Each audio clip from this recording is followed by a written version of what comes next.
청주 공군사관학교의 정문은 맑고 푸른 가을 하늘 아래 위엄있게 솟아있었고, 면회일을 맞아 수많은 가족과 연인들이 기대와 설렘을 안고 그 거대한 철문을 통과하고 있었다.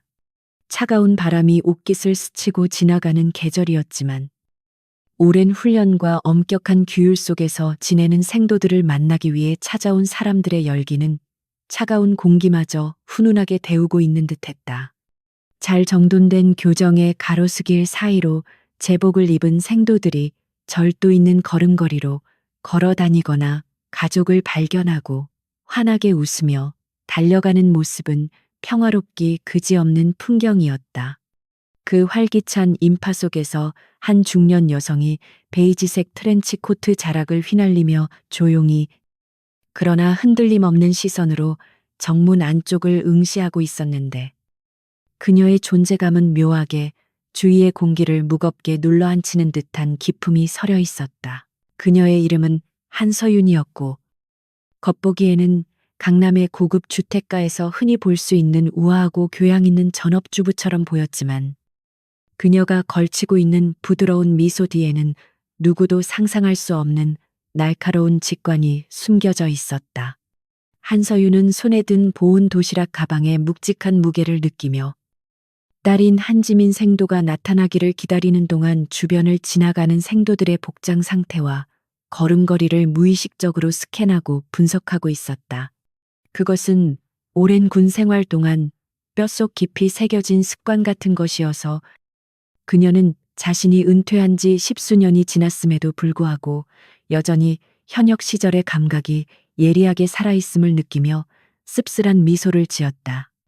그녀는 오늘 단순히 딸을 만나 맛있는 밥을 먹이고 격려하기 위해 이곳에 온 것이었지만, 가슴 한구석에서 피어오르는 알 수 없는 불안감을 애써 무시하려고 노력하며 시선을 멀리 활주로 쪽으로 옮겼다. 드디어 저 멀리서 생도들의 무리 사이로 익숙한 실루엣이 걸어오는 것이 보였고, 한서윤의 눈매는 순식간에 부드럽게 휘어지며 딸을 향한 반가움으로 가득 찼다. 한지민은 단정하게 다림질된 정복을 입고 규정에 맞게 머리를 묶은 채 걸어오고 있었지만, 어머니의 눈에는 딸의 걸음걸이가 평소보다 아주 미세하게 위축되어 있다는 사실이 포착되었다. 다른 생도들이 가족을 보고 손을 흔들며 밝게 웃는 것과는 대조적으로 지민은 주위를 두리번거리며 누군가의 시선을 의식하는 듯한 태도로 조심스럽게 다가오고 있었다. 서윤은 그 짧은 순간 딸의 어깨가 경직되어 있다는 것과 고개를 푹 숙인 채 땅만 보고 걷는 모습에서 단순한 피로 이상의 무언가가 있음을 직감적으로 알아차렸지만, 일단은 내색하지 않고 환한 미소를 지으며 손을 들어 딸을 불렀다. 지민이 어머니를 발견하고 고개를 들었을 때 서윤은 딸의 얼굴이 평소보다 훨씬 더 짙은 화장으로 덮여 있다는 사실에 잠시 멈칫할 수밖에 없었다. 군사 훈련을 받는 생도가, 그것도 규율이 엄격하기로 유명한 공군사관학교 내에서 이렇게 두꺼운 파운데이션을 바르고 나온다는 것은 결코 일반적인 상황이 아니었기에 서윤의 의구심은 더욱 깊어졌다. 지민은 억지로 입꼬리를 올리며 어머니에게 다가왔지만, 그 미소는 눈가에 닿지 않았고 눈동자는 불안하게 흔들리고 있었으며, 어머니의 시선을 정면으로 마주하지 못하고 자꾸만 시선을 회피하려는 기색이 역력했다. 서윤은 딸을 와락 끌어안으며 등 뒤로 느껴지는 딸의 몸이 가늘게 떨리고 있다는 것을 감지했고, 그 떨림은 추위 때문이 아니라 깊은 곳에서 우러나오는 공포와 긴장 때문임을 본능적으로 확신했다. 모녀는 교정 한 구석에 마련된 벤치에 자리를 잡았고, 서윤은 정성스럽게 준비해온 도시락을 펼쳐놓으며 딸의 안색을 살피기 위해 온 신경을 집중했다. 따뜻한 갈비찜과 갓 지은 밥 냄새가 차가운 공기 중에 퍼져나갔지만, 지민은 젓가락을 든 손에 힘이 들어가지 않는 듯 음식을 입으로 가져가는 동작이 눈에 띄게 느리고 부자연스러웠다. 서윤은 짐짓 아무것도 모르는 척하며 학교 생활은 어떤지, 훈련은 힘들지 않은지 일상적인 질문들을 던졌지만 지민의 대답은 짧고 건조했으며 목소리에는 물기가 어려 있었다. 바람이 불어와 지민의 앞머리를 살짝 흐트렸을 때 서윤의 날카로운 동체 시력은 딸의 관자놀이 부근에서 화장으로 덮이지 않은 미세한 푸른 멍자국을 놓치지 않고 포착해냈다. 그 순간 서윤의 내면에서 잠자고 있던 전설적인 파일럿의 본능이 깨어났고 그녀의 눈동자는 더 이상 자상한 어머니의 것이 아니라 적기를 조준하는 사냥꾼의 차가운 눈빛으로 변모했다. 그녀는 부드럽지만 거부할 수 없는 힘으로 지민의 손목을 잡고 딸의 얼굴을 자신 쪽으로 돌리게 했으며 지민은 화들짝 놀라며 몸을 뒤로 빼려 했지만 어머니의 악력을 이겨낼 수는 없었다. 서윤이 손가락으로 딸의 광대뼈 부근을 조심스럽게 문지르자 두껍게 덧발라진 파운데이션이 밀려나면서 그 아래 숨겨져 있던 시퍼런 멍자국과 붓기가 적나라하게 드러났다.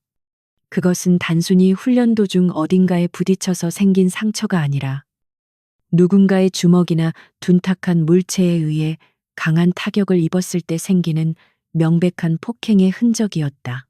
지민은 당황하여 손으로 얼굴을 가리며 고개를 숙였고 서윤은 끓어오르는 분노를 차가운 이성으로 억누르며 낳지만 단호한 목소리로 딸에게 해명을 요구했다. 지민은 떨리는 목소리로 격투 훈련 중에 실수로 다친 것이라고 변명했지만 그 말은 서윤과 같은 전문가의 눈을 속이기에는 너무나 어설프고 조잡한 거짓말에 불과했다. 격투 훈련 중에 발생하는 타박상은 주로 방어적인 위치에 생기거나 넓게 퍼지는 경향이 있지만 지민의 얼굴에 남은 상처는 정확하게 한 지점을 가격당한 후 주변으로 멍이 번져나간 형태를 띠고 있었다. 게다가 상처의 위치와 각도를 분석해 볼 때 이것은 정면에서 가해진 가격이 아니라 무방비 상태에서 측면이나 위에서 내려찍듯이 가해진 폭력의 결과물임이 확실해 보였다. 서윤은 딸이 거짓말을 해야만 하는 상황, 즉 누군가에게 협박을 받고 있거나 보복이 두려워 사실을 말하지 못하는 상황에 처해 있음을 직감하고 가슴이 찢어지는 듯한 고통을 느꼈다. 그녀는 과거 하늘을 지배했던 에이스 파일럿으로서 수많은 적들과 싸워 이겼지만 정작 자신의 딸이 꿈을 키워가는 이 신성한 배움터에서 이토록 처참하게 유린당하고 있었다는 사실에 견딜 수 없는 자괴감을 느꼈다. 하지만 그녀는 감정에 휩쓸려 무작정 소리를 지르거나 눈물을 흘리는 대신 냉철한 상황 판단을 위해 지민의 눈을 똑바로 바라보며 진실을 말해달라고 다시 한번 호소했다. 지민의 눈에서 마침내 굵은 눈물방울이 떨어지기 시작했고 그 눈물은 화장으로 얼룩진 뺨을 타고 흘러내려 어머니의 손등 위로 떨어지며 뜨거운 진실을 호소하고 있었다. 주변을 지나가던 다른 생도들이 벤치에 앉아 심각한 표정으로 대화를 나누는 모녀를 힐끔거리며 지나갔지만 서윤은 그들의 시선 따위는 아랑곳하지 않고 오로지 딸의 상처와 그 이면에 숨겨진 어둠에만 집중했다. 그녀는 지민의 턱을 들어 올려 상처를 더 자세히 살폈는데 멍자국뿐만 아니라 입술 안쪽이 터져 피가 맺힌 흔적까지 발견하고는 이것이 일회성의 사고가 아님을 확신했다. 이것은 지속적이고 악의적인 괴롭힘의 증거였으며 누군가가 지민의 의지를 꺾고 자존감을 짓밟기 위해 고의적으로 얼굴에 손을 댄 것이 분명했다. 서윤의 머릿속에서는 이미 수십 가지의 시나리오가 빠르게 회전하며 범인을 추적하고 이 상황을 타개할 전략을 수립하기 시작했고 그녀의 손은 주먹을 꽉 쥐어 하얗게 질려 있었다. 지민은 어머니의 무서운 침묵에 겁을 먹은 듯 흐느끼며 제발 아무 일도 하지 말고 그냥 돌아가 달라고 애원했지만 서윤은 이미 마음속으로 전쟁을 선포한 상태였다.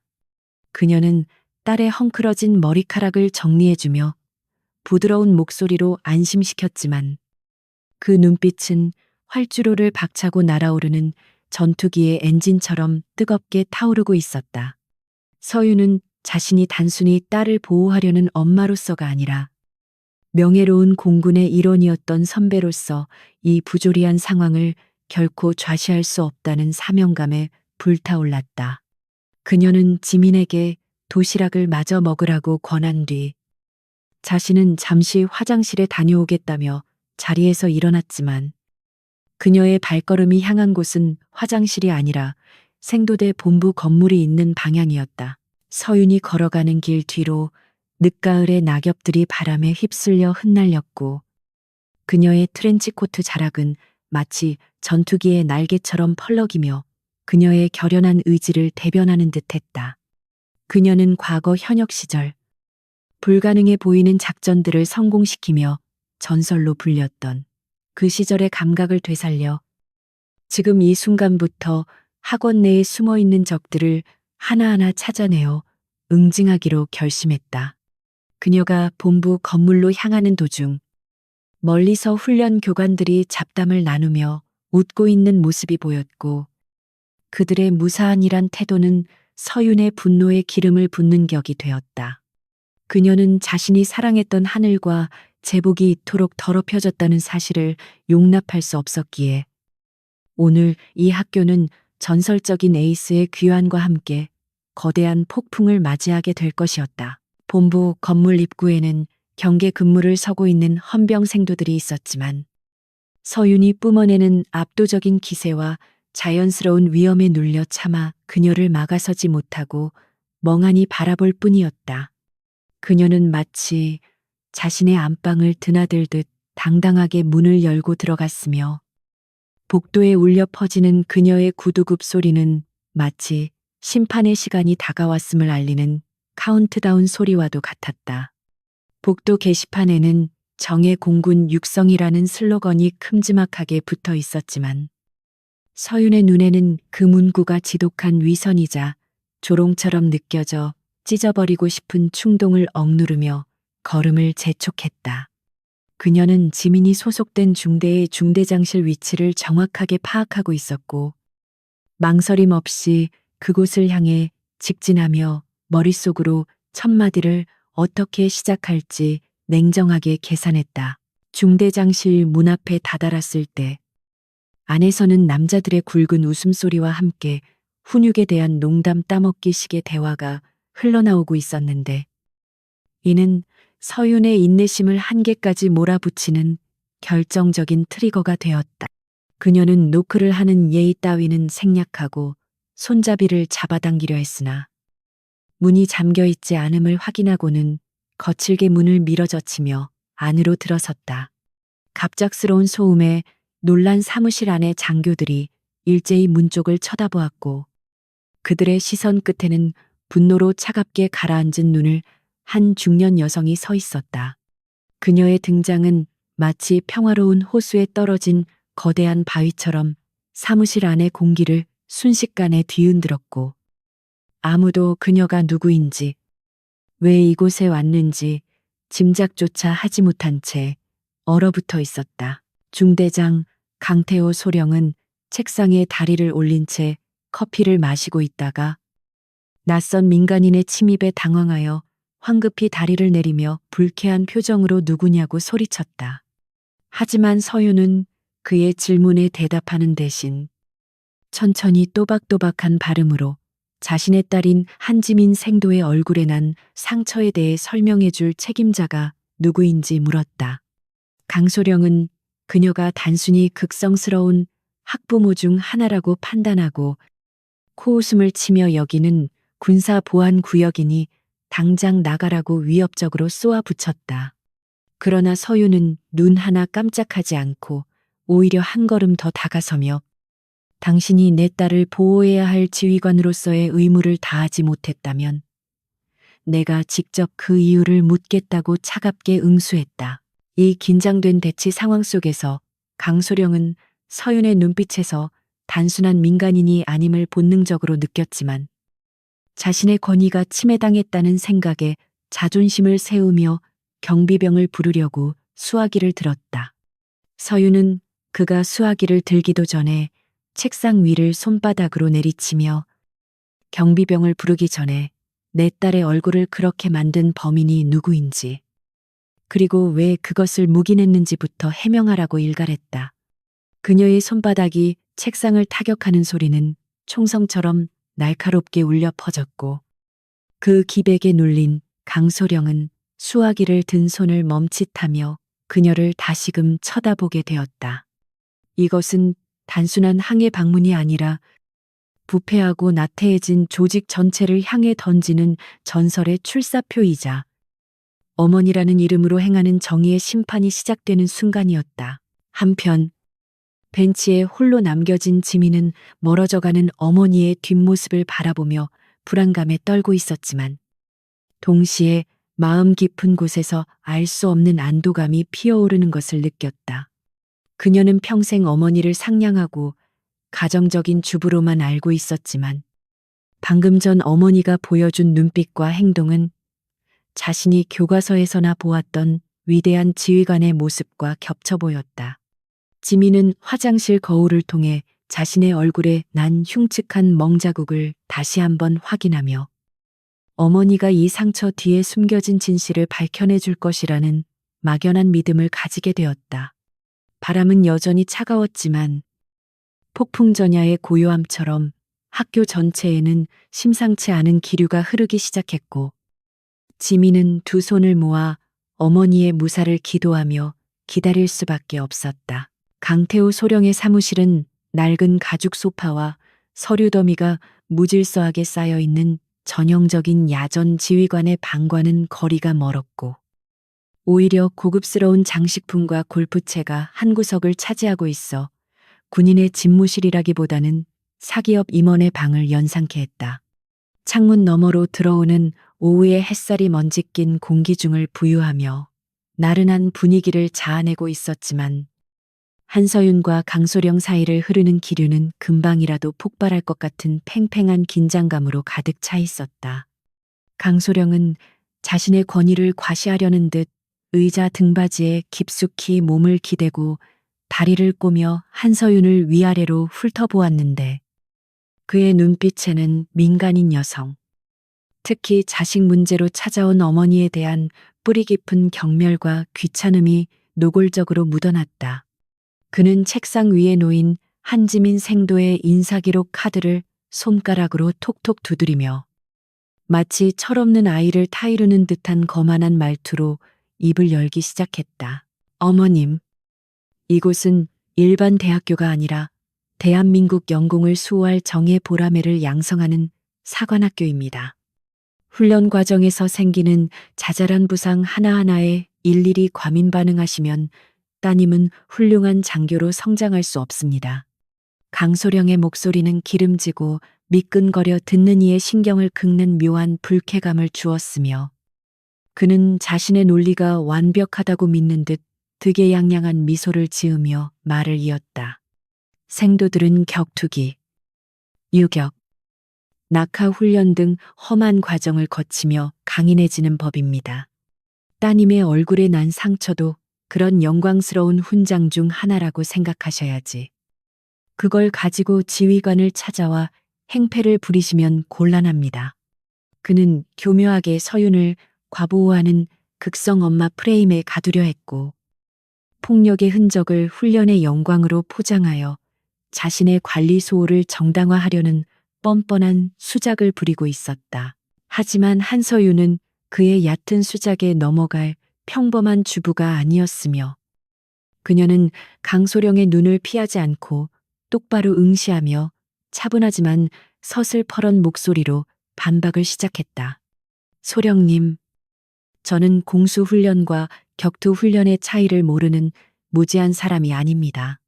훈련 중에 생기는 타박상은 보통 관절 부위나 신체 말단에 집중되지 않으면 그것도 눈 밑과 광대뼈 부근에 국소적으로 발생하지 않습니다.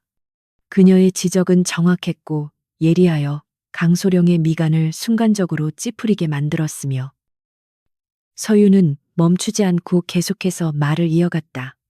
게다가 제 딸의 상처는 방어운이 전혀 없는 상태에서 일방적으로 가격당했을 때 생기는 형태입니다. 이것은 훈련이 아니라 일방적인 구타이며 훈육을 빙자한 가혹행위라는 것을 소령님도 모르지는 않으실 겁니다. 서윤의 입에서 전문적인 용어와 논리적인 분석이 쏟아져 나오자 강소령은 당황한 기색을 감추지 못하고 자세를 고쳐 앉으며 헛기침을 했다. 그는 이 여자가 어디서 주워듣지 않고서는 알 수 없는 내용들을 너무나 확신에 차서 말하고 있다는 사실의 불안감을 느꼈지만 곧바로 자신의 지위로 찍어 누르면 그만이라는 생각에 다시금 목소리를 높였다. 어머님께서 의사라도 되십니까? 아니면 군사 전문가라도 되시는 겁니까? 함부로 추측해서 말씀하지 마십시오. 우리 부대 내의 일은 제가 가장 잘 알고 있고 모든 것은 규정에 따라 적법하게 이루어지고 있습니다. 그는 책상을 주먹으로 쿵 치며 위협적인 제스처를 취했지만 서윤은 눈 하나 깜짝하지 않고 오히려 그의 어설픈 위협을 비웃기라도 하듯 입가에 차가운 미소를 띄었다. 규정이라. 공군 규정 제 몇 조 몇 항에 상급자가 하급자를 혹은 동기생 간의 사적인 감정으로 폭력을 행사해도 된다고 명시되어 있습니까? 만약 소령님이 이 사실을 알고도 묵인했다면 직무유기이고 모르셨다면 지휘관으로서의 자질 부족입니다.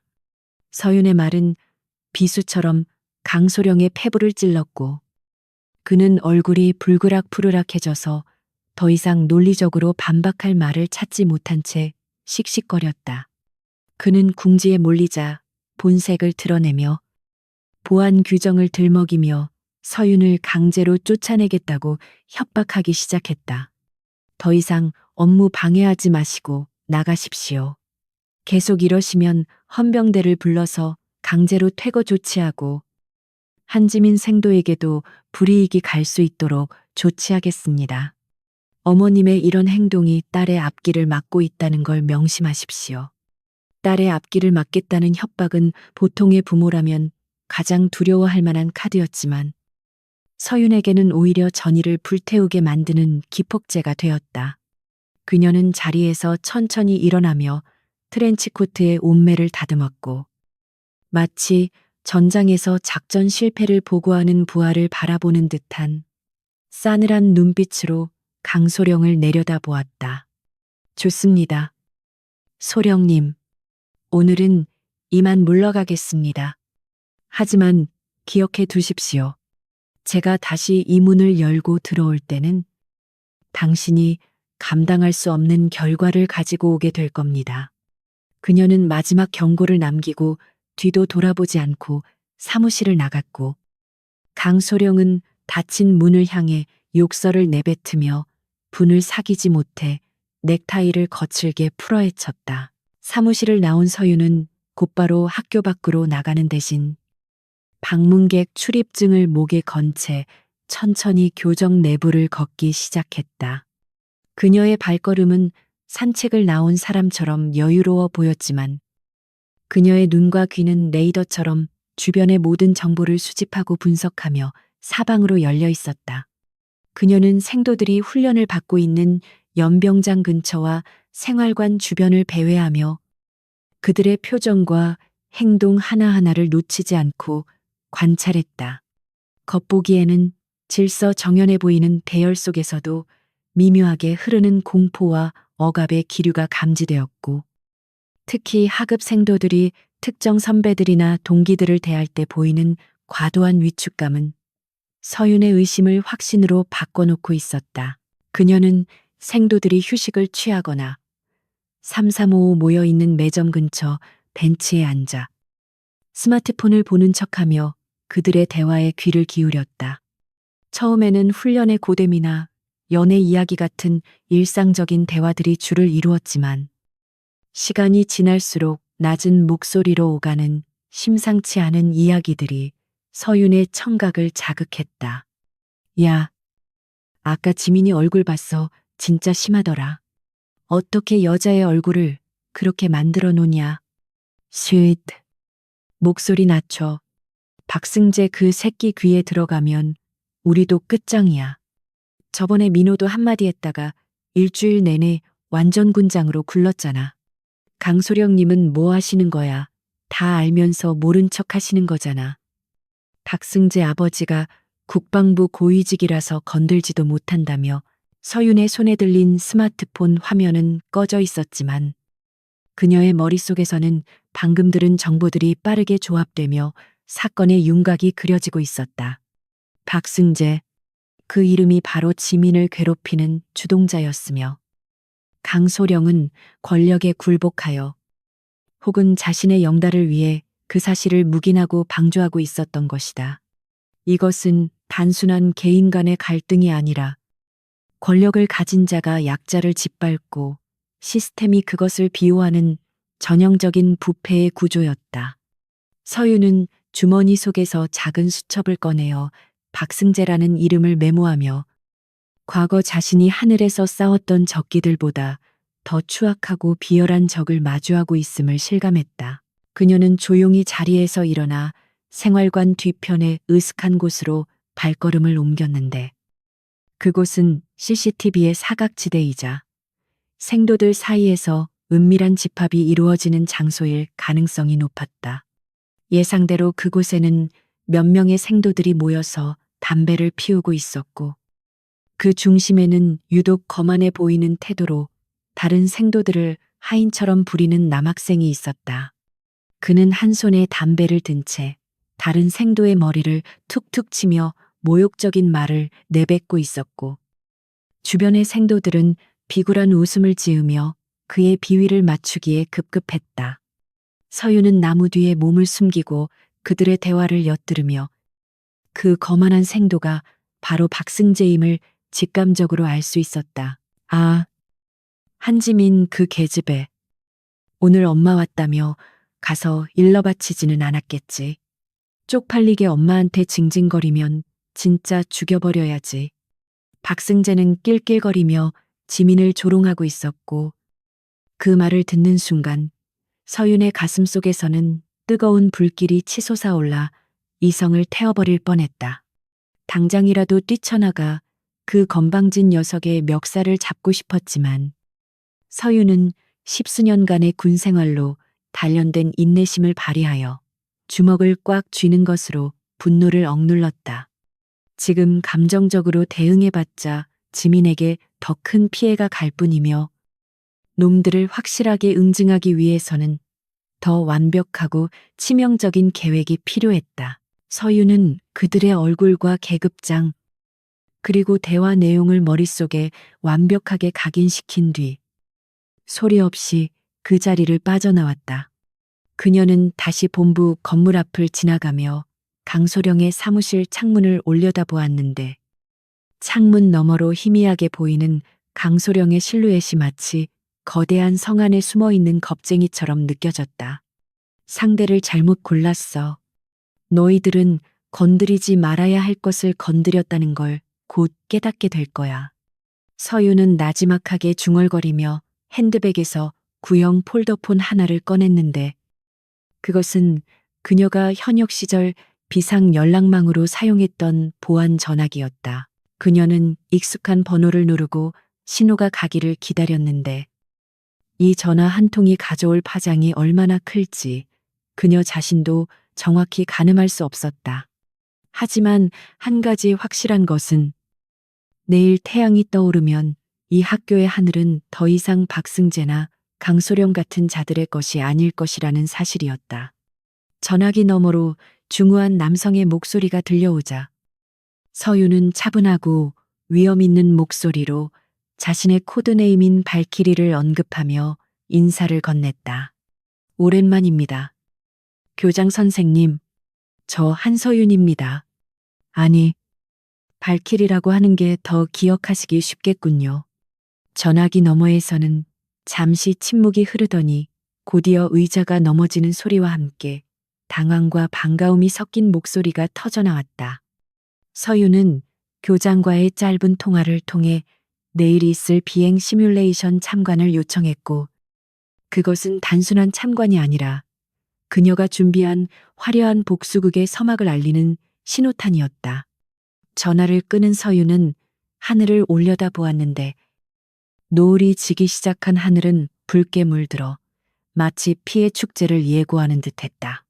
그녀는 다시 평범한 어머니의 모습으로 돌아가 지민에게 작별 인사를 하러 가기 위해 발걸음을 옮겼지만 그녀의 그림자는 길게 늘어져 거대한 날개를 펼친 매의 형상을 하고 있었다.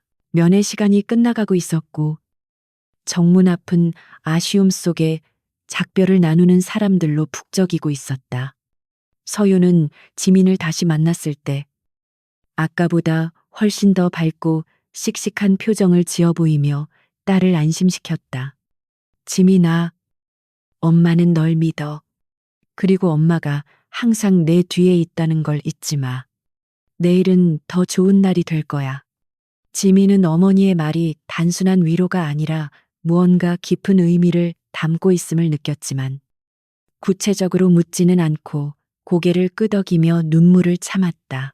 서유는 차에 올라타 시동을 걸면서 백미러를 통해 멀어져가는 딸의 모습을 끝까지 지켜보았다. 그녀의 차는 부드럽게 학교를 빠져나갔지만 그녀의 마음은 이미 내일의 전장을 향해 달려가고 있었다. 핸들을 잡은 그녀의 손은 그 어느 때보다 안정적이었고 눈빛은 타겟을 나곤 러컨 한 전투기 조종사의 그것처럼 흔들림이 없었다. 이제 사냥의 시간이었다. 청주시 외곽에 위치한 비즈니스 호텔의 좁은 방 안. 한서유는 잠들지 못한 채 창가에 앉아 어둠에 잠긴 도시를 내려다보고 있었는데 그녀의 손에는 현역 시절 정보 장교였던 후배가 암호화된 채널로 보내준 태블릿 PC가 들려 있었다. 화면 속에는 박승재라는 이름의 생도에 대한 상세한 프로필과 그 배경에 얽힌 복잡한 권력 관계도가 붉은색 실선으로 연결되어 표시되고 있었고 그 내용은 예상했던 것보다 훨씬 더 뿌리 깊고 추악한 유착 관계를 보여주고 있었다. 박승재의 부친은 국방위원회 소속의 유력 국회의원인 박진철이었으며 그는 공군 예산 심의권을 무기로 학교 측에 막대한 영향력을 행사하고 있었기에 강태우 소령 같은 기회주의자들이 알아서 기는 것도 무리는 아니었다. 서유는 화면을 넘기며 박승재가 과거에도 동기들을 폭행하거나 가혹행위를 저질렀음에도 불구하고 모든 기록이 말끔하게 세탁되어 있다는 사실을 확인했고 이것은 단순한 비행이 아니라 시스템이 조직적으로 키워낸 괴물임을 증명하는 것이었다. 다음 날 아침 서유는 전날의 부드러운 트렌치코트 대신 마치 제복을 연상시키는 짙은 네이비색 정장 바지와 날카로운 칼라의 셔츠를 입고 머리를 단정하게 빗어 넘긴 채 호텔을 나섰다. 그녀의 모습에서는 더 이상 가정주부의 온화함은 찾아볼 수 없었고 오직 작전을 앞둔 지휘관의 냉철함과 서늘한 살기만이 감돌고 있어 호텔 로비의 직원들조차 그녀에게 쉽게 말을 걸지 못할 정도였다. 그녀는 학교 정문에 도착하여 경비병이 제지하기도 전에 미리 발급받은 특별 출입증을 제시했는데 이 출입증은 어제 통화했던 교장이 밤사이에 조치해둔 것으로 그녀가 학교 내를 자유롭게 이동할 수 있는 권한을 부여하고 있었다. 경비병은 출입증에 적힌 등급을 보고 눈을 의심하며 당황한 기색으로 거수경례를 붙였고 서유는 가볍게 고개를 끄덕이며 차단기가 올라가는 것을 지켜보며 엑셀을 밟아 교정 안으로 미끄러져 들어갔다. 교정 안은 오전 훈련 준비로 분주했는데 서유는 곧바로 강소령의 사무실로 향하지 않고 생도들이 집합해 있는 연병장 쪽으로 차를 몰아 그곳의 상황을 잠시 지켜보기로 했다. 멀리서도 한눈에 띄는 훤칠한 키와 거만한 태도의 박승재가 동기들 사이에서 군림하듯 서 있는 모습이 보였고 그 옆에는 주눅이 든 채 고개를 숙이고 있는 한지민의 모습도 눈에 들어와 서윤의 심장을 찌릿하게 만들었다. 박승재는 교관이 보지 않는 틈을 타 지민의 어깨를 고의로 세게 부딪히거나 들리지 않는 작은 목소리로 무언가 모욕적인 말을 속삭이고 있었고, 주변의 생도들은 그 광경을 보고도 못 본 척 외면하고 있었다. 서유는 차 안에서 그 모든 광경을 핸들을 꽉 쥔 채 지켜보며 저 오만방자한 아이에게 참교육을 시켜주는 것이야말로 어른의 도리이자 선배 군인의 의무임을 다시 한번 뼈저리게 느꼈다. 서유는 차에서 내려 성큼성큼 연병장을 가로질러 강소령이 있는 지휘 통제실로 향했는데, 그녀의 등장에 훈련을 준비하던 생도들의 시선이 일제히 그녀에게 쏠리며 웅성거리기 시작했다. 생도들은 어제 지민의 어머니가 다녀갔다는 소문을 들었기에 그녀가 다시 나타난 것에 대해 호기심과 우려가 섞인 눈빛을 보냈고, 박승재 역시 흥미롭다는 듯 팔짱을 끼고 삐딱한 자세로 서윤을 주시했다. 서윤은 박승재와 시선이 마주쳤을 때 피하지 않고 그를 쏘아보았는데, 그 눈빛이 너무나 강렬하고 압도적이어서 박승재는 순간적으로 움찔하며 팔짱 낀 손에 힘을 주어야만 했다. 그녀는 생도들 앞을 지나쳐 통제실 계단을 오르며 오늘 이 자리에서 권력의 비호를 받는 것이 얼마나 부질없는 짓인지, 그리고 진짜 실력이란 무엇인지 똑똑히 보여주겠다고 다짐했다. 강태호 소령은 통제실 창가에서 커피를 마시며 아래를 내려다보다가 서윤이 올라오는 것을 보고 기가 막히다는 표정을 지으며 컵을 거칠게 내려놓았다. 아니, 어머님, 어제 제가 분명히 경고했을 텐데요. 여기가 어디라고 또 함부로 들어오시는 겁니까? 이번에는 정말 헌병대를 불러서 업무 방해죄로 고소하겠습니다. 강소령은 삿대질을 하며 고함을 쳤지만 서윤은 전혀 동요하지 않고 천천히 다가와 품 안에서 태블릿 PC를 꺼내 그의 눈앞에 들이밀었다. 소령님, 헌병대를 부르기 전에 이 자료부터 보시는 게 좋을 겁니다. 박승재 생도의 부친인 박진철 의원과 소령님 사이에 오간 후원금 내역, 그리고 박승재의 징계 기록 삭제 지시가 담긴 녹취록 파일입니다. 강소령의 얼굴은 순식간에 사색이 되어 입술이 파르르 떨리기 시작했고, 그는 서윤이 내민 태블릿 화면에 떠있는 적나라한 증거들을 보며 말을 잇지 못하고 헛바람을 집어삼켰다. 그는 이 평범해 보이는 여자가 도대체 어떻게 군 내부의 기밀 정보와 사적인 금융거래 내역까지 손에 넣을 수 있었는지 도무지 이해할 수 없어 공포감마저 느꼈다. 이건 불법 사찰이야. 민간인이 감히 군 장교를 뒷조사해. 이건 당신이 감옥에 갈 일이라고. 강소령은 억지로 목소리를 높이며 상황을 역전시키려 애썼지만 그의 목소리에는 이미 힘이 빠져 있었고, 눈동자는 쥐구멍을 찾는 쥐새끼처럼 불안하게 흔들리고 있었다.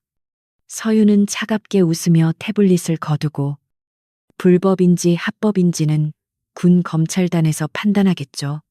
하지만 그 전에 당신이 교육자로서 자격이 있는지부터 따져봐야겠습니다.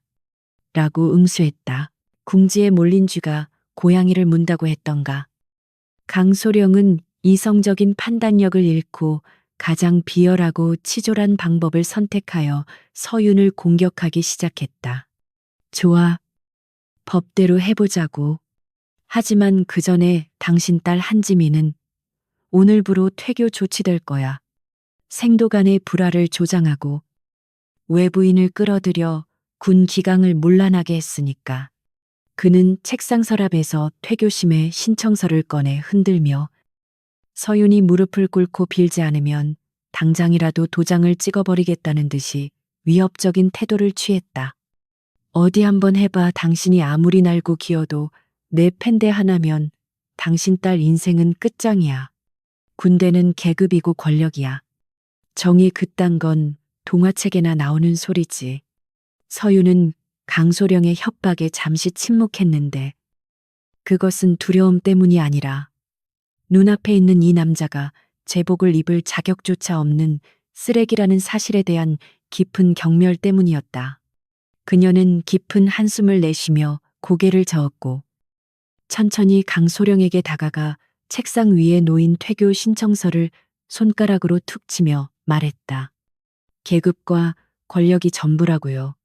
그렇다면 그 계급과 권력이 실력에서 나오지 않을 때 얼마나 비참하게 무너지는지 보여드리죠. 당신이 그렇게 자랑하는 공군의 자존심을 걸고 제안 하나 하겠습니다. 강소령은 서윤의 뜬금없는 제안에 의아한 표정을 지으며 제안, 당신이 나한테 무슨 제안을 한다는 거야? 라고 되물었다. 당신과 당신이 가장 아끼는 에이스 생도. 아마 박승재 생도겠죠. 그 두 사람과 제가 비행 시뮬레이션으로 대결을 펼치는 겁니다. 만약 제가 진다면 이 모든 증거를 폐기하고 제 발로 나가겠습니다. 그리고 지민이의 퇴교도 받아들이죠. 서윤의 파격적인 제안에 강소령은 잠시 멍하니 있다가 곧이어 배를 잡고 낄낄거리며 비웃음을 터뜨렸다. 뭐, 비행 시뮬레이션 하하하 아줌마. 여기가 오락실인 줄 알아. 전투기 조종이 무슨 운전면허 시험인 줄 아시나 본데. G-포스 중력과 속도도 못 견디고 기절이나 안 하면 다행이지. 그는 서윤을 완전히 미친 사람 취급하며 감히 50대 가정주부가 현역 장교와 엘리트 생도에게 도전장을 내밀었다는 사실 자체를 코미디로 받아들였다. 하지만 서윤의 눈빛은 한치의 흔들림도 없이 진지했고 그녀는 강소령의 비웃음이 잦아들기를 기다렸다가 낮고 묵직한 목소리로 다시 한번 도발했다. 왜요? 자신 없습니까? 늙은 가정주부 하나 이길 자신이 없어서 꼬리를 내리는 겁니까? 그렇다면 당신은 지휘관은커녕 파일럿 자격도 없는 겁쟁이 인증이네요. 그 말은 강소령의 자존심을 정통으로 건드렸고 그는 웃음을 멈추고 얼굴을 붉히며 책상을 내리쳤다. 이 여자가 진짜 좋아. 받아주지. 대신 정교생이 보는 앞에서 철저하게 망신을 당하고 울면서 기어나가게 해주마. 그때 가서 봐달라고 애원해도 소용없어. 강소령은 즉시 방송 장치를 켜고 전 생도들에게 시뮬레이션 센터로 집합하라는 명령을 내렸고 이 대결을 생도들에게 본보기로 삼아 자신의 권위를 세우려는 속셈이었다. 그는 박승재에게 전화를 걸어 준비하라고 지시하며 상대는 한지민 어미다. 적당히 봐주지 말고 아주 처참하게 밟아줘라. 그래야 다신 기어오르지 못하지. 라고 비열하게 속삭였다. 서윤은 그 모습을 지켜보며 조용히 미소를 지었는데 그것은 함정에 제 발로 걸어 들어온 먹잇감을 바라보는 사냥꾼의 서늘한 미소였다.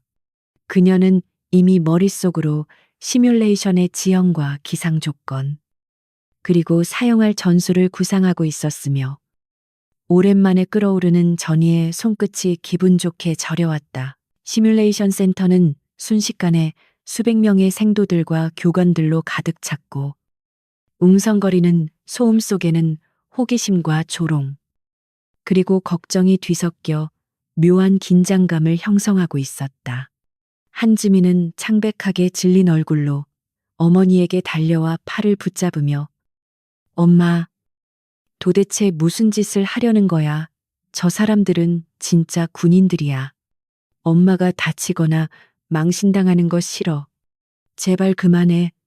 라고 울먹였다. 하지만 서윤은 딸의 손을 따뜻하게 감싸주며 지민의 눈을 깊이 들여다보고 확신에 찬 목소리로 말했다. 지민아, 잘 봐둬라. 힘은 억지로 과시하는 게 아니라 진짜 필요할 때 증명하는 거야. 엄마가 네 앞에서 비겁하게 도망치는 모습 보여주고 싶지 않아. 박승재는 최신형 항전 장비가 장착된 시뮬레이터 조종석에 앉아 헬멧을 착용하며 거만한 표정으로 서윤을 쳐다보았고 강소령은 통제실 마이크를 잡고 생중계를 준비하고 있었다. 서윤은 안내받은 구형 시뮬레이터에 오르기 전 묶고 있던 머리끈을 풀어 다시 단단하게 묶으며 신발끈을 조염했다. 그녀가 시뮬레이터의 좁은 조종석에 앉아 조종간 스틱과 트로틀에 손을 올리는 순간 그녀의 신체 감각은 놀라울 정도로 빠르게 현역 시절의 리듬을 되찾아갔다. 차가운 금속의 감촉, 계기판의 불빛, 좁은 시야각 등 모든 것이 그녀에게는 고향에 돌아온 듯한 익숙함과 편안함을 주었다. 강소령의 목소리가 스피커를 통해 쩌렁쩌렁하게 울려 퍼졌다. 지금부터 한지민 생도의 모친과 박승재 생도, 그리고 본 교관의 2대1 공중전 시뮬레이션을 시작한다. 민간인이 군의 훈련을 체험하고 싶다니 특별히 기회를 주는 것이다. 생도들 사이에서는 킥킥거리는 웃음소리가 터져나왔고 모두가 이 대결이 시작되자마자 서윤의 격추로 끝날 것이라고 예상하며 흥미 위주로 관람하고 있었다. 하지만 서윤은 눈을 감고 심호흡을 하며 자신의 심장 박동수를 전투에 최적화된 상태로 조절하고 있었고 머릿속에서는 이미 가상의 하늘이 펼쳐지고 있었다. 시스템 체크, 엔진 스타트.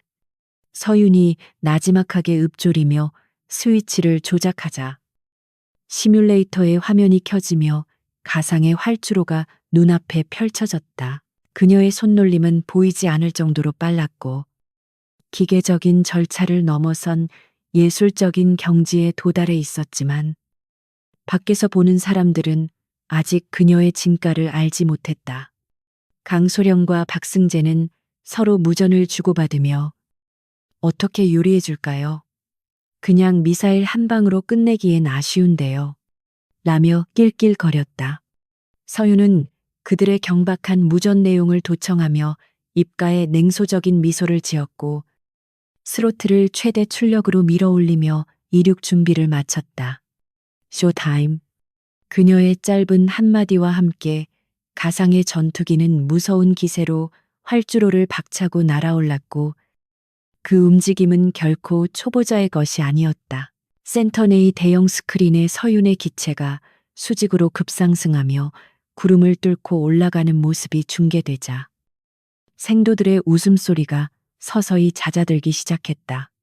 보통의 일반인이라면 급격한 기동에 따른 어지러움으로 기체 제어조차 힘들어야 정상이었지만 서윤의 기체는 마치 살아있는 새처럼 자유롭고 우아하게 하늘을 유영하고 있었다. 강소령은 화면을 보고 잠시 멈칫했지만 우연이겠지. 이륙 정도는 게임으로도 배울 수 있으니까 라고 애써 자위하며 자신의 기체를 서윤의 뒤쪽으로 기동시켰다. 하지만 그는 곧 자신이 건드린 상대가 평범한 아줌마가 아니라 하늘이라는 무대에서 가장 위험한 포식자라는 사실을 뼈저리게 깨닫게 될 운명이었다. 가상의 하늘은 눈이 시릴 정도로 푸르렀고 디지털로 구현된 구름층은 마치 솜사탕처럼 몽환적으로 떠다니며 전장의 긴박함과는 대조적인 평화로움을 자아내고 있었다. 강태호 소령과 박승재 생도의 기체는 최신형 전투기의 위용을 뽐내며 편대를 이루어 비행하고 있었고 그들은 레이더 화면에 나타난 한서윤의 구형 기체를 보며 마치 독수리가 병아리를 낚아채기 전에 여유를 즐기고 있었다. 강소령은 통신망을 통해 박승재에게 가볍게 몸을 풀듯이 가지고 놀다가 격추시키라는 지시를 내렸고 박승재는 낄낄거리며 알겠다는 대답과 함께 기체의 출력을 높여 서윤의 쪽으로 급강하를 시도했다. 시뮬레이션 센터의 거대한 스크린을 지켜보던 생도들은 박승재의 공격적인 기동에 환호성을 질렀고 곧이어 벌어질 일방적인 학살극을 기대하며 흥분된 표정으로 화면의 시선을 고정했다.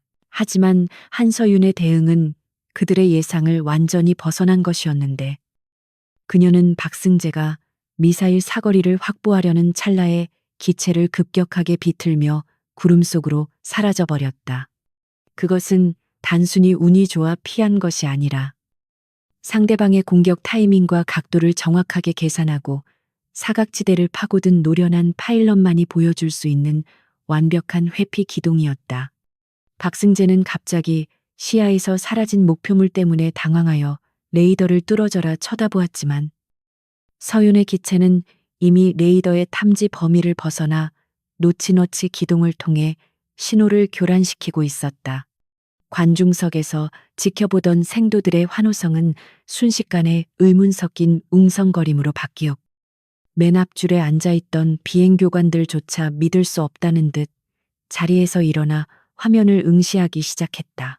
구름 속은 한 치 앞도 분간할 수 없는 하얀 안개로 가득 차 있었지만 서윤의 머릿속에는 3차원 공간 지도가 명확하게 그려져 있었고 그녀는 본능적인 감각으로 적기의 위치를 파악하고 있었다. 그녀는 적들이 자신을 찾기 위해 편대를 벌리고 수색에 들어간 틈을 타 급상승을 통해 고도의 우위를 점하며 태양을 등지고 내려다보는 위치를 선점했다. 전투기 조종사에게 고도와 태양의 위치는 생명과도 같은 요소였으며 서윤은 이 기본적인 전술을 교과서보다 더 완벽하게 구사하며 사냥꾼의 위치에서 먹잇감을 내려다보고 있었다. 그녀의 눈빛은 차갑게 가라앉아 있었고 손은 조종관을 부드럽게 감싸쥐고 있었지만 그 안에는 언제든지 폭발할 수 있는 치명적인 에너지가 응축되어 있었다. 강소령은 박승재에게 침착하게 레이더를 주시하라고 소리쳤지만 그의 목소리에도 이미 미세한 짜증과 불안감이 섞여 들어가고 있었다. 그때 태양빛을 등지고 수직으로 낙하하는 서윤의 기체가 박승재의 캐노피 위로 그림자를 들이우며 나타났고 박승재가 비명을 지르기도 전에 서윤은 기관포 발사 버튼을 눌러 위협 사격을 가했다. 가상의 탄환들이 박승재의 기체 바로 옆을 스치고 지나가며 경고음이 요란하게 울려 퍼졌고 박승재는 공포에 질려 조종관을 이리저리 꺾으며 필사적으로 도망치기 시작했다. 그것은 격추시킬 수 있었음에도 불구하고 일부러 빗맞춰 공포심을 극대화하려는 서윤의 잔인하고도 철저한 심리전이었으며 박승재의 멘탈은 이미 붕괴되기 시작했다. 스크린을 통해 이 장면을 목격한 생도들은 경악을 금치 못했는데 평소 거만하게 굴던 박승재가 이름 모를 중년 여성에게 꼬리를 잡힌 채 쥐새끼처럼 도망 다니는 모습은 충격 그 자체였다. 한지민은 두 손으로 입을 가린 채 눈물이 그렁그렁한 눈으로 화면을 바라보고 있었는데 어머니가 보여주는 압도적인 비행 실력에 가슴이 벅차오름과 동시에 알 수 없는 전율을 느꼈다. 강소령은 박승재가 농락당하는 것을 보고 분노하여 자신의 기체를 돌려 서윤의 뒤를 잡으려 했지만 서윤은 이미 그 움직임조차 예측하고 있었다는 듯 요요 기동을 펼치며 속도를 줄여 강소령을 앞으로 보내버렸다. 순식간에 공수교대가 이루어지며 강소령과 박승재 두 대의 기체 모두가 서윤의 조준경 안에 들어오는 기막힌 상황이 연출되었다. 서윤은 이제 더 이상 시간을 끌 필요가 없다고 판단하고 먼저 겁에 질려 통제 불능 상태에 빠진 박승재를 처리하기로 결정했다. 그녀는 차분하게 박승재의 기체에 라곤 럭컨을 걸었고 삐가는 날카로운 신호음과 함께 미사일 발사 버튼을 눌렀다. 폭스2. 서윤의 짧고 건조한 목소리가 통신망을 타고 흘러나오자마자 가상의 사이드와인더 미사일이 흰 연기를 내뿜으며 날아가 박승재의 엔진에 정확하게 명중했다. 거대한 폭발음과 함께 박승재의 기체는 화염에 휩싸여 추락했고 시뮬레이터 조종석에 앉아있던 박승재는 화면이 붉게 변하는 순간 비명을 지르며 헬멧을 벗어던지고 바닥으로 주저앉았다. 박승재의 격추로 인해 시뮬레이션 센터는 찬물을 끼얹은 듯 정적에 휩싸였고 오직 스피커에서 흘러나오는 경고음과 강소령의 거친 숨소리만이 공간을 채우고 있었다. 이제 남은 것은 강소령과 서윤의 1대1 대결이었지만 이미 기세는 완전히 서윤 쪽으로 기울어져 있었고 강소령은 식은땀을 흘리며 초조함을 감추지 못했다.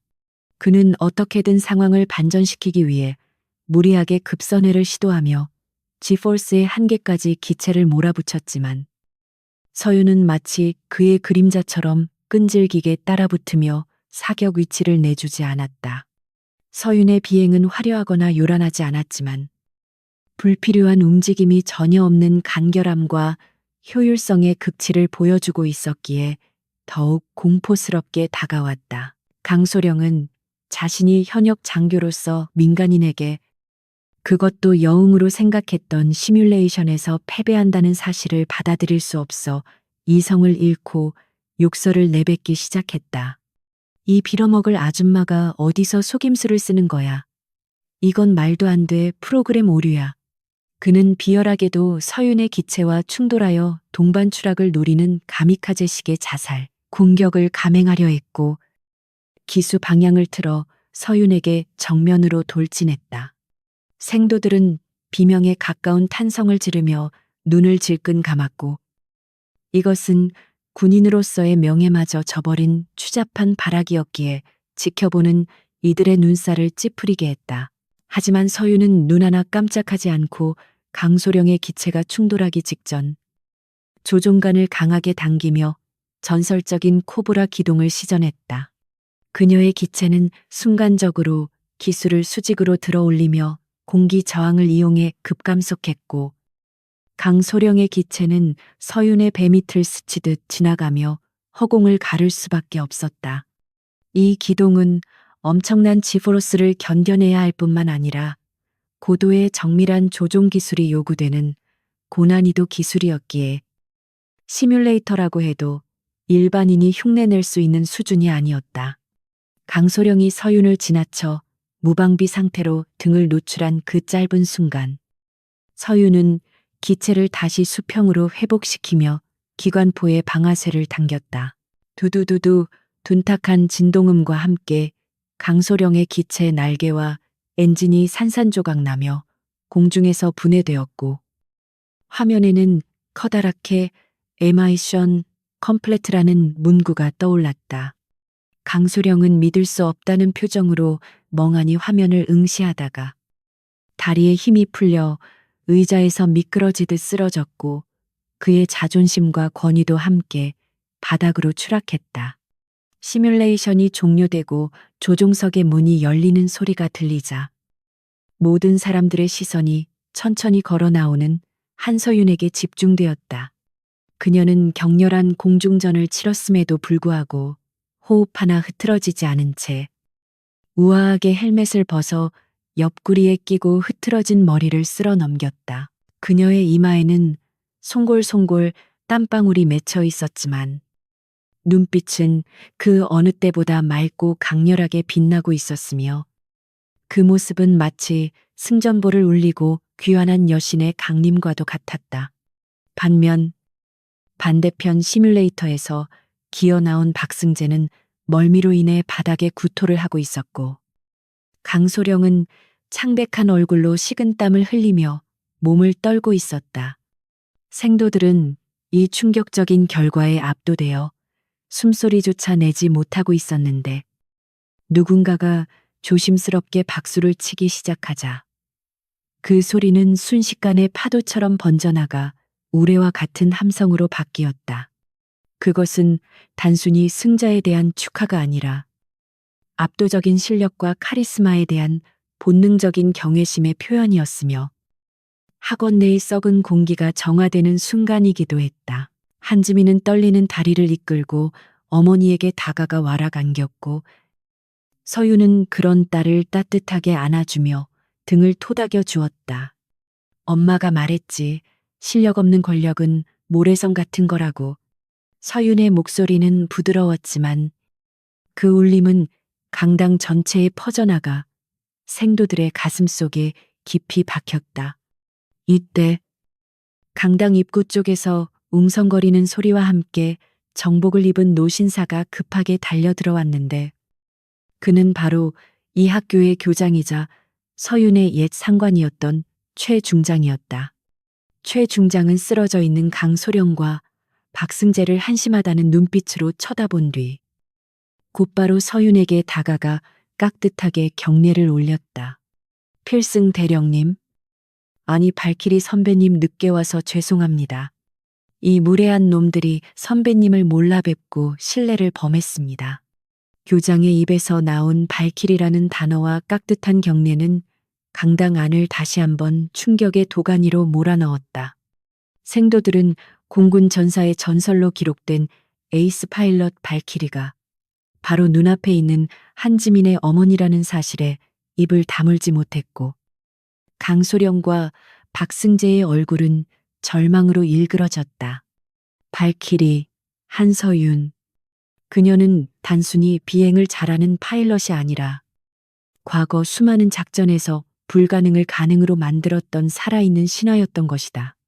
서윤은 교장의 경례를 능숙하게 받아주며 미소를 지었지만 그 미소 뒤에는 이제부터 시작될 진짜 심판에 대한 서늘한 예고가 담겨 있었다.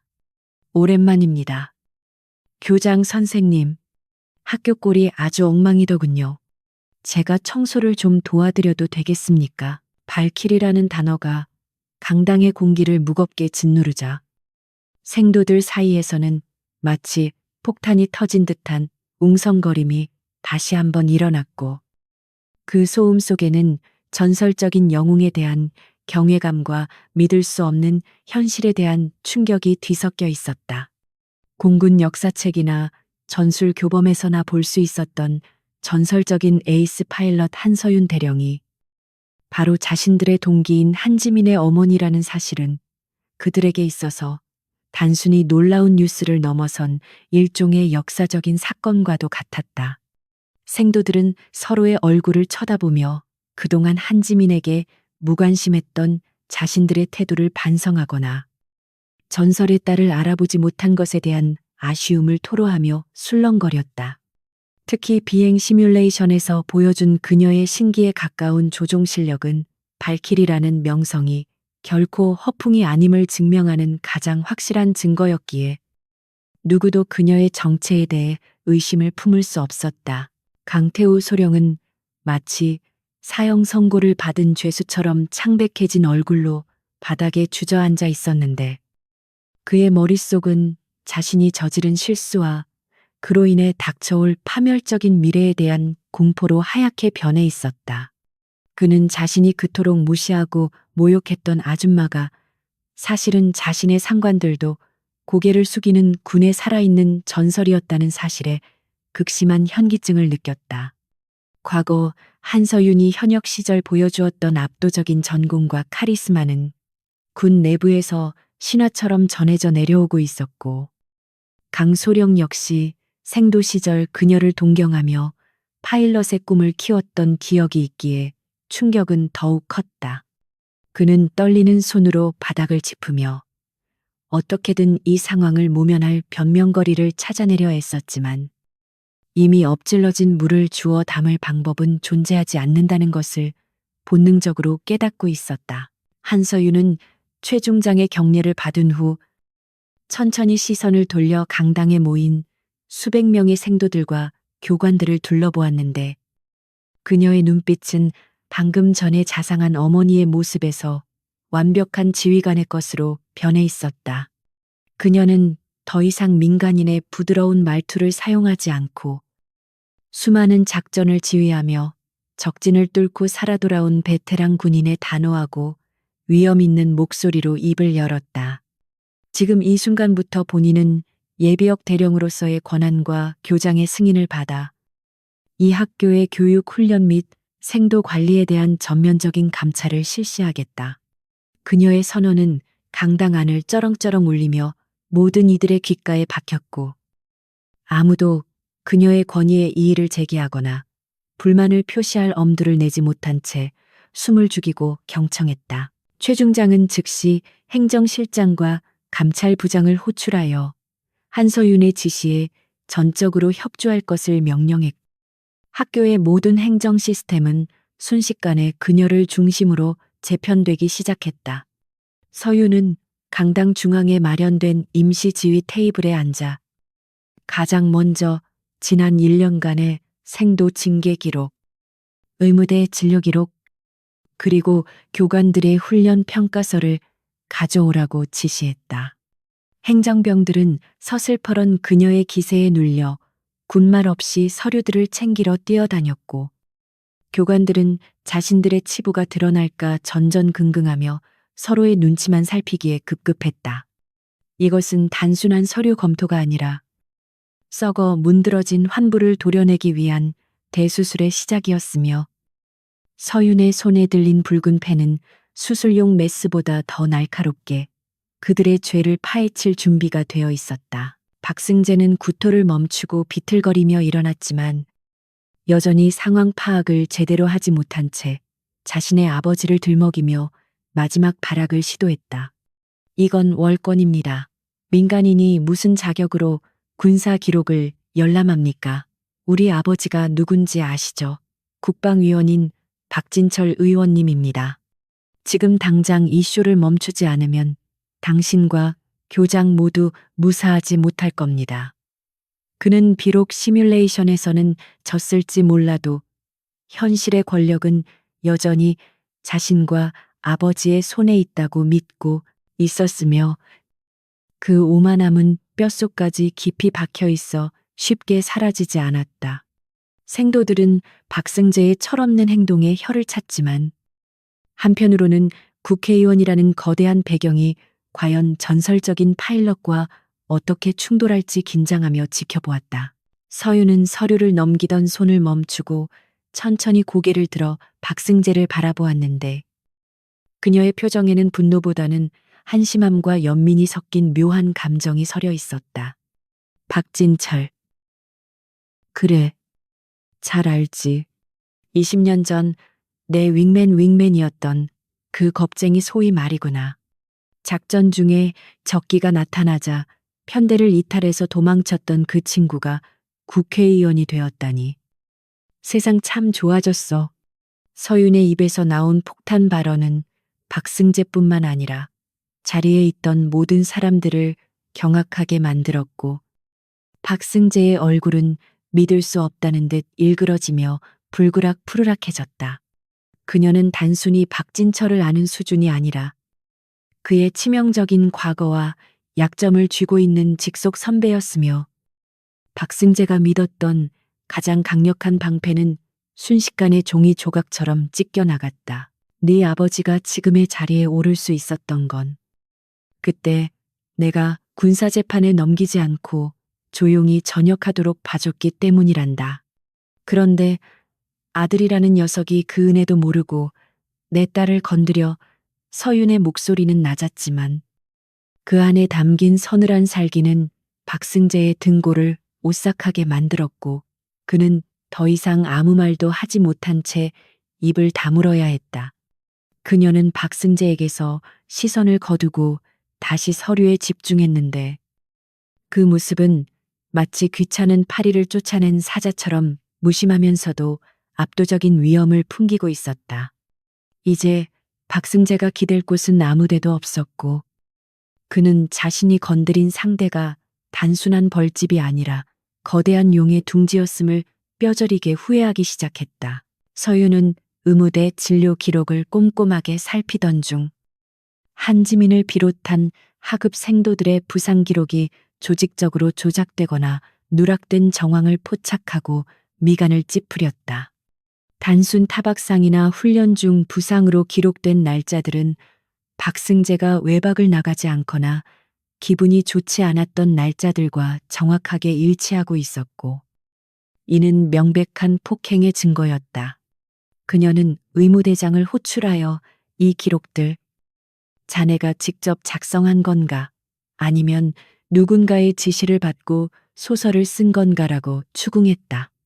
의무대장은 강소령의 눈치를 보며 우물쭈물했지만, 서윤이 위증은 군법 회의감이라는 걸 명심하게, 지금이라도 사실대로 말하면 정상 참작해 주지 라고 압박하자 결국 무릎을 꿇고 모든 사실을 실토했다.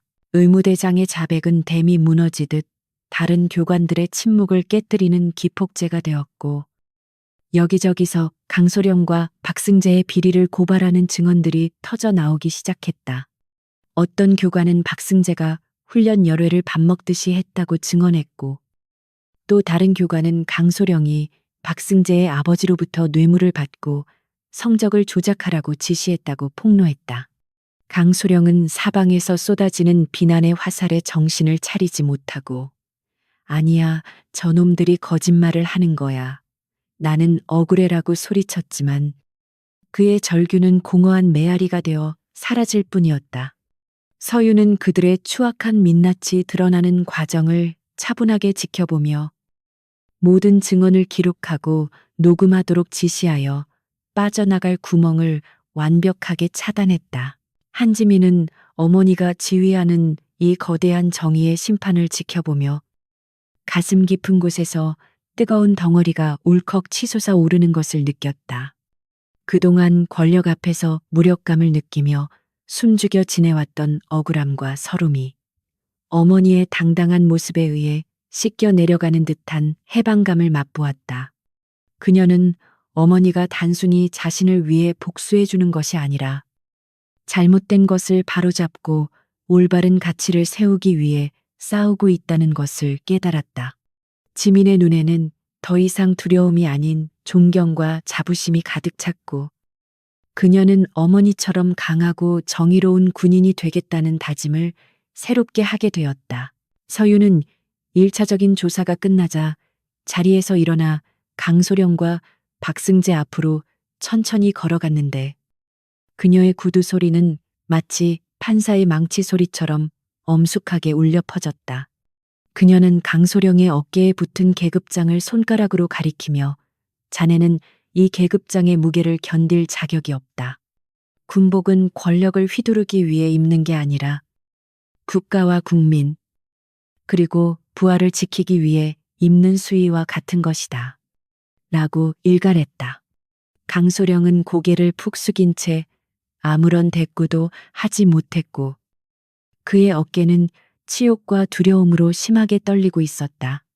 서유는 이어서 박승재를 향해 너는 힘이라는 게 무엇인지 착각하고 있다. 약자를 괴롭히는 건 힘이 아니라 폭력이고, 진짜 힘은 너보다 약한 사람을 보호할 때 나오는 것이다. 라고 훈계했다.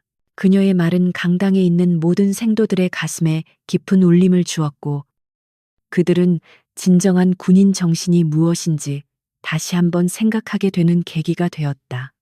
서유는 최 중장에게 이 두 사람을 즉시 헌병대에 인계하고 정식 군사 재판 절차를 밟도록 하십시오. 그리고 관련된 모든 교관들과 생도들에 대한 전수조사를 실시하여 추가 가담자가 있는지 확인해야 합니다. 라고 건의했다. 최 중장은 고개를 끄덕이며 알겠습니다. 선배님, 제 명예를 걸고 철저하게 조사하여 엄벌에 처하겠습니다. 라고 약속했다. 곧이어 무장 헌병들이 들이닥쳐 강소령과 박승재의 양팔을 붙잡아 연행해 가기 시작했고, 그들의 비참한 뒷모습은 권선징악의 결말을 보여주는 생생한 교과서가 되었다. 강당 밖은 어느새 해가 기울어 붉은 노을이 하늘을 뒤덮고 있었지만 학교 안의 분위기는 그 어느 때보다 밝고 희망차게 변해 있었다. 서유는 지휘 테이블을 정리하며 긴장이 풀린 듯 가볍게 한숨을 내쉬었고 이마에 맺힌 땀을 닦아냈다. 그녀는 아직 해야 할 일이 많이 남아있다는 것을 알고 있었지만 적어도 오늘 가장 큰 암덩어리를 제거했다는 사실에 안도감을 느꼈다. 이제 남은 것은 무너진 기강을 바로 세우고 상처받은 생도들의 마음을 치유하여 이 학교가 다시 명예로운 배움터로 거듭나도록 돕는 것이었다. 서윤이 강당을 나서려 하자 생도들이 자발적으로 길을 터주며 그녀를 향해 우레와 같은 박수를 보내기 시작했다. 그 박수 소리는 그 어떤 훈장보다 값진 찬사였으며 서윤은 잠시 멈춰서서 생도들을 향해 따뜻한 미소를 지어 보였다. 그녀의 미소는 승리자의 오만함이 아니라 후배들을 아끼고 사랑하는 선배의 진심이 담긴 따뜻한 격려였다. 이제 전설의 귀환은 끝났고 새로운 역사가 쓰이기 시작한 것이다. 강태호 소령과 박승재 생도가 헌병대에 의해 연행되어 나간 후에도 청주 공군 사관학교에 불어닥친 사정의 칼바람은 멈추지 않고 더욱 거세게 몰아쳤다. 한서윤은 단순히 썩은 사과 몇 개를 골라내는 것으로는 이 거대한 조직의 뿌리 깊은 병폐를 치료할 수 없다는 것을 누구보다 잘 알고 있었기 때문이다. 그녀는 교장 최중장의 전폭적인 지지하에 특별감찰단을 구성하여 지난 수년간 묵인되어 왔던 학교 내의 모든 부조리와 악습들을 뿌리 뽑기 위한 대대적인 전수조사에 착수했다. 학교 곳곳에는 감찰관들이 배치되었고 그들은 서류 더미를 뒤지거나 생도들을 개별 면담하며 그동안 어둠 속에 묻혀있던 진실들을 하나씩 세상 밖으로 끄집어내기 시작했다. 생도들은 처음에는 보복이 두려워 입을 다물고 있었지만 한서윤이 보여준 압도적인 리더십과 정의 구현의 의지를 확인한 후 점차 용기를 내어 제보를 하기 시작했다. 학교 내에 설치된 익명 신고함인 마음의 편지함은 하루가 멀다 하고 가득 찼으며 그 안에는 박승재 패거리뿐만 아니라 다른 선배들의 가혹 행위와 교관들의 비리 사실들이 빼곡하게 적혀 있었다. 서윤은 접수된 모든 제보를 하나도 빠짐없이 직접 검토했으며 사실 관계가 확인되는 즉시 지위 고하를 막론하고 엄중한 징계를 내리는 무관용 원칙을 고수했다.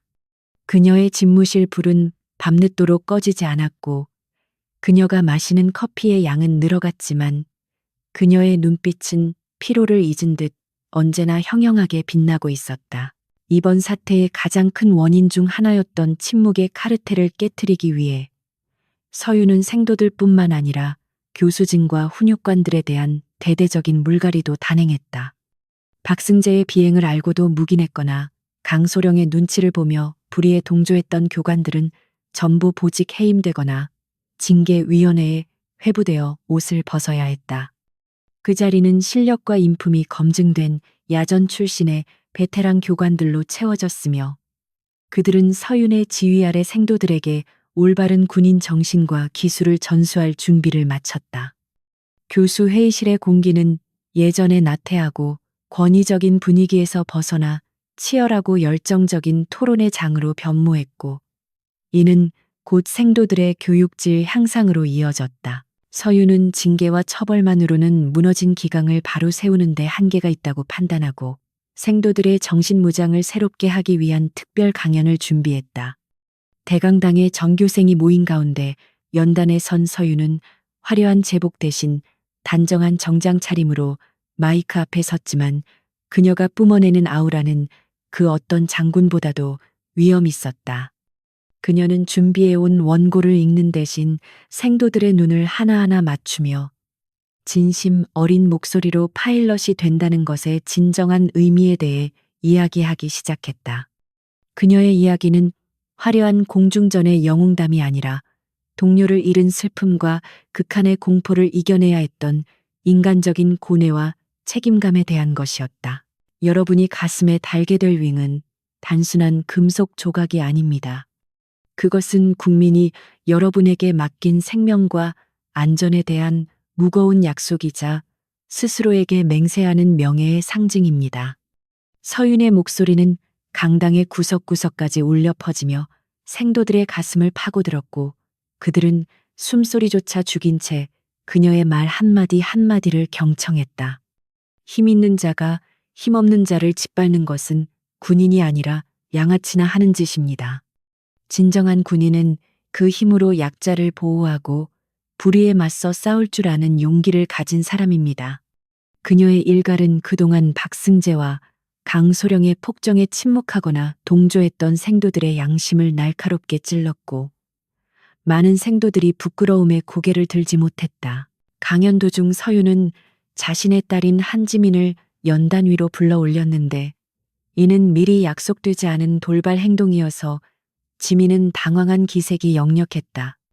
하지만 서윤은 지민의 어깨를 감싸주며 생도들에게 이 생도는 내 딸이기 이전에 부당한 폭력에 맞서 끝까지 굴복하지 않은 용기 있는 예비 장교입니다. 라고 소개했다. 지민의 얼굴에 남은 멍자국은 이제 수치스러운 상처가 아니라 불의와 싸운 영광스러운 훈장처럼 보였고 생도들은 지민에게 뜨거운 박수와 환호를 보내주었다. 지민은 어머니의 인정과 동기들의 격려에 감격하여 눈시울을 붉혔고 그 순간 그녀는 피해자의 그늘에서 벗어나 당당한 주체로 거듭날 수 있었다. 서윤은 이번 사건을 계기로 학교 내에 생도자치위원회를 신설하고 생도들 스스로가 규율을 정하고 서로를 감시하는 시스템을 도입하도록 지시했다. 이는 상명하복에 경직된 군대 문화 속에서도 최소한의 민주적인 절차와 인권이 보장되어야 한다는 그녀의 소신이 반영된 결과였다. 자치위원회는 정기적으로 모임을 갖고 학교 생활의 문제점을 토의하고 개선 방안을 학교 측에 건의하는 역할을 맡게 되었으며 지민은 동기들의 추천으로 초대 위원장 중 한 명으로 선출되었다. 이러한 변화는 생도들에게 주인의식을 심어주었고 수동적인 훈련 기계가 아닌 능동적으로 생각하고 행동하는 장교로 성장할 수 있는 발판을 마련해 주었다. 청소 작업은 비단 인적인 부분에만 그치지 않고 학교 시설과 환경 전반에 걸친 대대적인 정비로 이어졌다. 박승재 패거리가 아지트로 사용하던 으슥한 구역들은 폐쇄되거나 밝은 조명이 설치된 휴게 공간으로 탈바꿈했고 낡고 고장난 훈련 장비들은 최신형으로 교체되었다. 서윤은 예산 부족을 핑계로 미루어왔던 시설 보수 공사를 위해 국방부에 직접 전화를 걸어 자신의 영향력을 행사하여 필요한 자금을 즉각적으로 조달해냈다. 그녀의 전화 한 통이면 꽉 막혀있던 행정 절차가 일사천리로 해결되는 것을 보며 학교 관계자들은 다시 한번 발키리의 위력을 실감할 수밖에 없었다. 시간이 흐르면서 학교의 분위기는 눈에 띄게 달라졌는데 생도들의 표정은 밝아졌고 교정에는 활기찬 구호 소리와 웃음소리가 넘쳐나기 시작했다. 더 이상 선배가 후배를 이유 없이 집합시키거나 폭행하는 일은 사라졌고 서로를 존중하고 배려하는 전우회가 그 자리를 대신 채워나갔다. 지민은 훈련 중에 뒤처지는 동기가 있으면 먼저 손을 내밀어 끌어주었고 그런 그녀의 모습은 다른 생도들에게 귀감이 되어 선순환의 고리를 만들어냈다. 서윤은 집무실 창가에서 달라진 학교의 모습을 내려다보며 흐뭇한 미소를 지었고 비로소 자신이 이곳에 온 목적을 어느 정도 달성했다는 안도감을 느꼈다.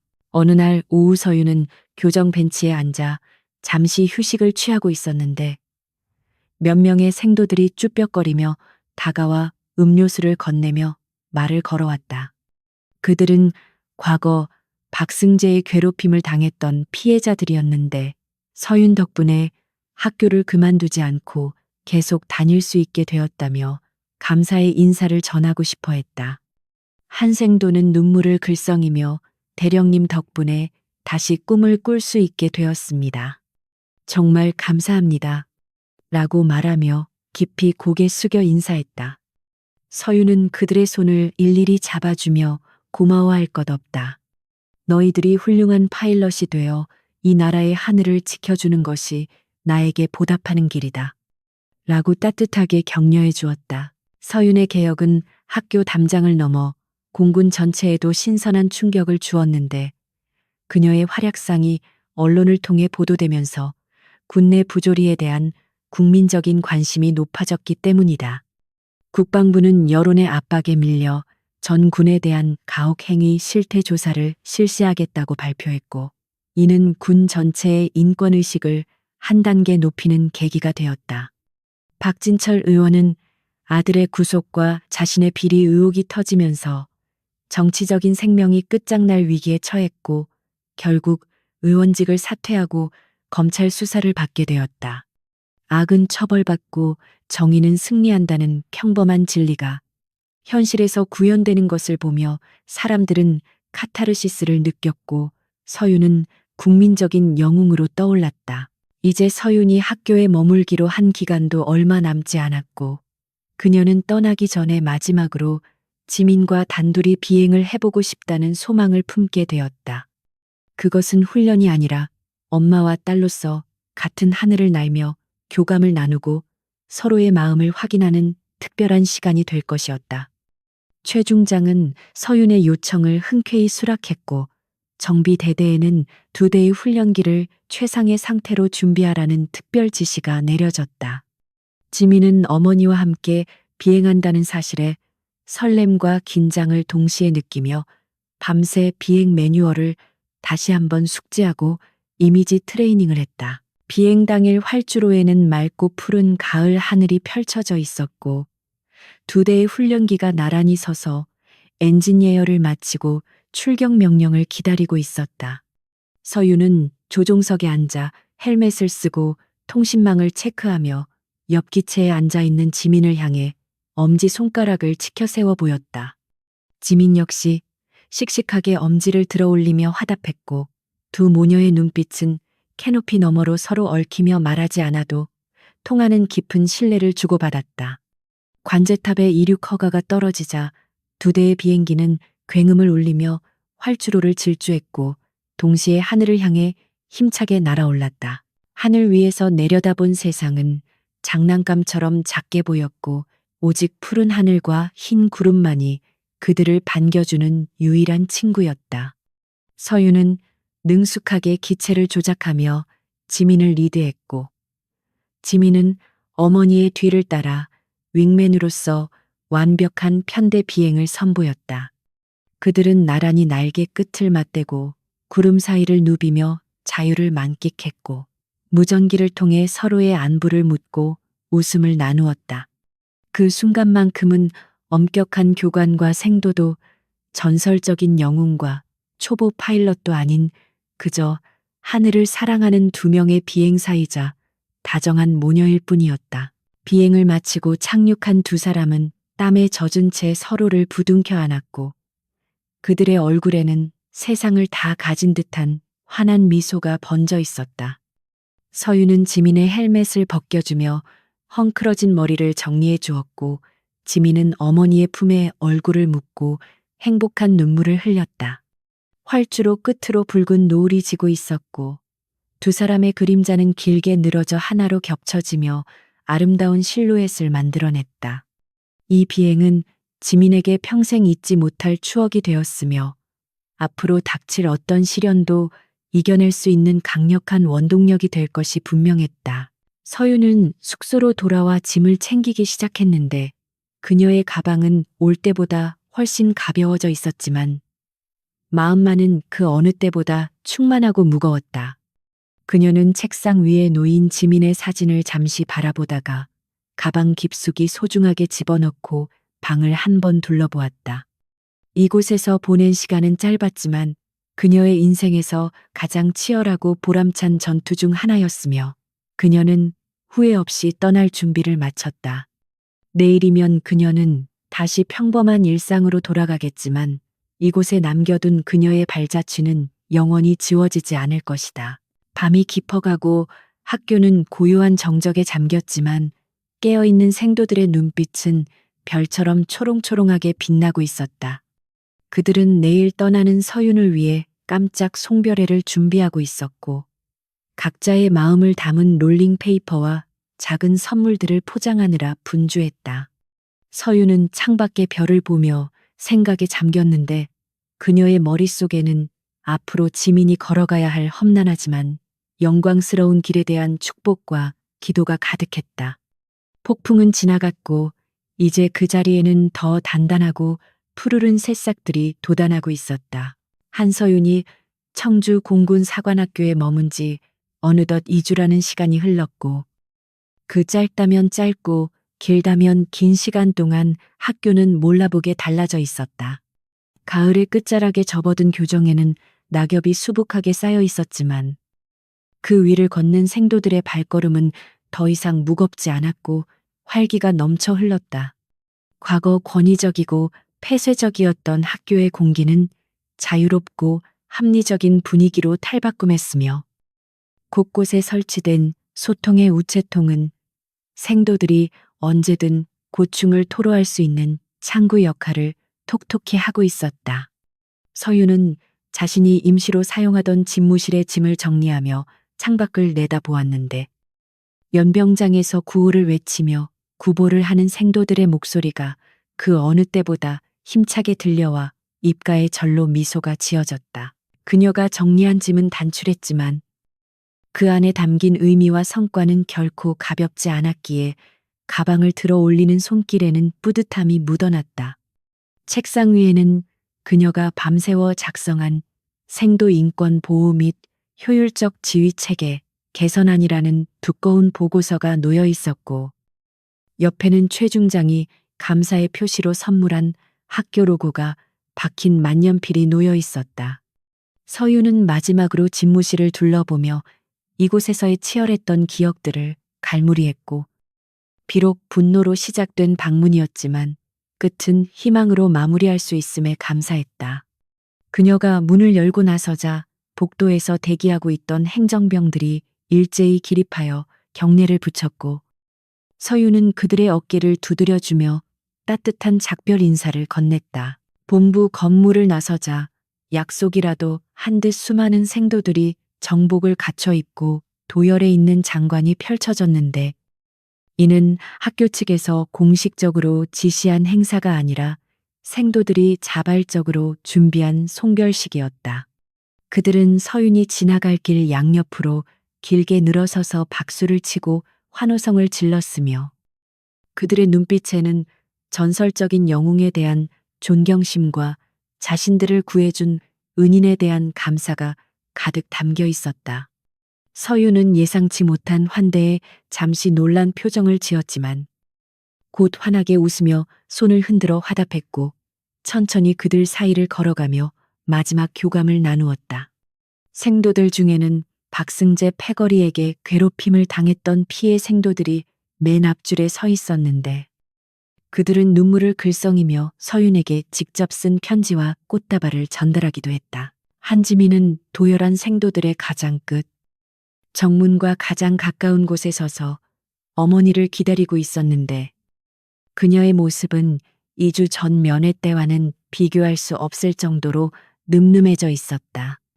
얼굴에 있던 멍자국은 말끔히 사라졌고, 두껍게 발랐던 화장 대신 건강한 혈색이 도는 맨얼굴이 햇살 아래 빛나고 있었으며, 무엇보다 주눅 들어있던 어깨가 당당하게 펴져 있었다. 서유는 딸의 변화된 모습을 보며 가슴 뭉클한 감동을 느꼈고, 이제 더 이상 자신이 곁에 없어도 지민이 스스로를 지키며 훌륭한 장교로 성장할 수 있을 것이라는 확신을 가질 수 있었다. 모녀는 서로를 마주보고 섰고, 주변의 소음이 잦아들며 오직 두 사람만의 시간이 흐르는 듯한 고요함이 찾아왔다. 엄마, 정말 고마워요. 엄마가 아니었다면 저는 아마 비겁하게 도망쳤거나 평생 상처를 안고 살았을 거예요. 지민이 먼저 입을 열어 진심 어린 감사를 전했다. 서유는 고개를 저으며 딸의 손을 따뜻하게 잡았고, 아니야, 지민아.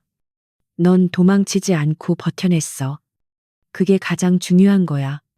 엄마는 단지 네가 가진 용기의 불씨에 바람을 불어넣어 줬을 뿐이란다. 라고 대답했다. 그녀는 딸의 눈을 깊이 들여다보며 자신이 해준 것은 문제를 해결해 준 것이 아니라 문제를 해결할 수 있는 환경을 만들어 준 것뿐임을 강조했다. 지민은 어머니의 겸손한 말에 눈시울을 붉혔지만 더 이상 나약한 눈물을 흘리지는 않았고, 굳게 담은 입술로 의지를 다졌다. 서유는 코트 주머니에서 낡고 색이 바랜 작은 천조각 하나를 꺼내어 지민의 손바닥 위에 올려놓았는데, 그것은 그녀가 현역 시절 비행복에 달고 다녔던 발키리 콜사인이 적힌 패치였다. 수많은 사선을 넘나들며 그녀와 생사고락을 함께했던 그 패치에는 세월의 흔적과 화약 냄새, 그리고 하늘을 향한 뜨거운 열정이 고스란히 배어 있었다. 이건 내 부적 같은 거야. 내가 가장 힘들고 두려웠던 순간마다 나를 지켜줬던 물건이지. 이제는 네가 이걸 가질 자격이 충분하다고 생각한다. 서윤의 말에 지민은 떨리는 손으로 패치를 받아들었고 그것이 단순한 기념품이 아니라 어머니의 영혼과 역사가 담긴 유산임을 직감하고 가슴 벅찬 표정을 지었다. 이 패치가 너에게 무거운 짐이 되지 않기를 바란다.